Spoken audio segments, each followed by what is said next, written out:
প্ৰয়াত কণ্ঠশিল্পী ৰাজীৱ খটিয়াৰ বাসগৃহত বিধায়ক অখিল গগৈ। ৰাজীৱ খটিয়াৰ পৰিয়ালক 2 লাখ টকাৰ আৰ্থিক সাহায্য প্ৰদান অখিল গগৈ। কাজিৰঙাৰ অৰ্কিড উদ্যানৰ তৰফৰ পৰা 1 লাখ টকা আৰু বিধায়কৰ দৰমহাৰ 1 লাখ টকা পৰিয়ালক প্ৰদান কৰে অখিল গগৈ। প্ৰয়াত শিল্পীগৰাকীৰ পুত্ৰৰ পঢ়া-শুনাৰ সম্পূৰ্ণ দায়িত্ব লোৱাৰ লগতে পত্নীকো সংস্থাপন দিয়াৰ আশ্বাস প্ৰদান কৰে বিধায়ক অখিল গগৈয়ে।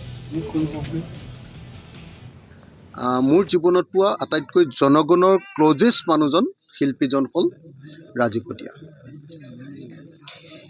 এনেকুৱা নহয় যে অকল ৰাজীৱ খটিয়াই এনেকৈ জনগণৰ কাষত আছে, আৰু আছে, কিন্তু মই ভাবিছোঁ যে জনগণৰ একেবাৰে মাজত সোমাই থকা, মানে একেবাৰে কোনো ধৰণৰ ভেম গপ নথকাকৈ, অহংকাৰ নথকাকৈ, মানুহৰ লগত মিলি গৈ মানুহৰ পক্ষত গীত গোৱা বা গীত ৰচনা কৰা মোৰ জীৱনৰ আটাইতকৈ মানে ওচৰৰ পৰা দেখা মানুহজন হ'ল ৰাজীৱ খটিয়া।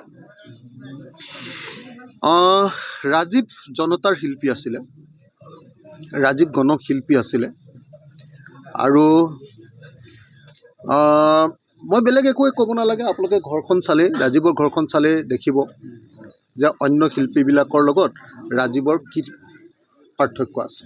অতি স্পষ্ট ৰূপত মোৰ মুক্তিৰ কাৰণে এটা গান গোৱাই নহয়, লগতে ৰাইজৰ দলৰ পক্ষত একদম স্পষ্ট ৰূপত গীত গাবলৈ এটা আঞ্চলিক দল, এটা প্ৰগতিশীল আঞ্চলিক দল, যি বিজেপিয়ে আটাইতকৈ বেয়া পায় যাক, চৰকাৰে আটাইতকৈ বেয়া পায় যাক, আৰু বহুত ধনী মানুহেও যাক আটাইতকৈ বেয়া পায়, সেই দলটোৰ পক্ষত গীত গাবৰ কাৰণে যিজন শিল্পীয়ে সাহস কৰিছে, তেনেকুৱা শিল্পী জন্ম হোৱাটো বৰ সহজ কথা নহয়।